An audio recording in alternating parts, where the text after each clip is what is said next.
காலையில் 6 மணிக்கு ஆரம்பித்த வேலை நிலாவும் வந்து எட்டி பார்த்துருச்சு. அது வரைக்கும் வேலை முடிஞ்சு படவே இல்லை. இந்த ஒரு கிளாஸ் பொங்கலுக்குன்றதுக்குள்ளே 10,000 யானை மாற்றிருப்பான். அவ்வளோ ஒரு வேலை இந்த ஒரு பொங்கலுக்காக. இது பத்தலைன்னா அதில் ஊற்றி, அது பத்தலைன்னா இதில் ஊற்றி, கடைசியில் பைத்தம்பருப்புங்கிறதே போடாமல் பொங்கல் கிண்டி வச்சானது என் அத்தை. சரின்ட்டு திருப்பி குக்கரில் வேக போட்டு அதை தூக்கி இந்த பேனில் ஊற்றி மிக்ஸ் பண்ணி ஏதோ பொங்கலுங்கிற பேரில் செஞ்சு வச்சுட்டேன். 7 மணிக்கு படைக்க ஆரம்பிச்சது. அது பொறுமையாக ஒன்று ஒன்றா செஞ்சு முடிக்கிறதுக்குள்ளே மணி 8 தொட்டுட்டு என்னதான் காலையிலேருந்து ஓட உழைச்சி பாயா சுட்டினாலும் அந்த கொண்டக்கலையை உட்காந்து பொறுமையா திங்கும் போது அதுல உள்ள ஆனந்தம் வேற எதுலயும் இல்ல. இந்த சக்கரை பொங்கல், பொரி, கொண்டக்கலை எல்லாத்தையும் கொஞ்சம் கொஞ்சம் வச்சு கொடுத்துட்டு மீதி இருக்கிறதெல்லாம் இரவு உணவுக்கு நம்ம வச்சு போட்டு வச்சுக்கிட்டோம்.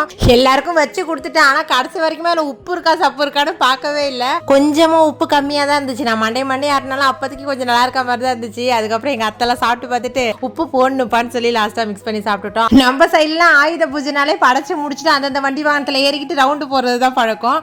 அதே போல நாங்களும் ஒரு 9 மணி போல ஏறி உட்காந்துட்டு ரவுண்டு போயிட்டு வந்துட்டோம். ஓகே, நாளை வரும் பார்க்கலாம். டாடா.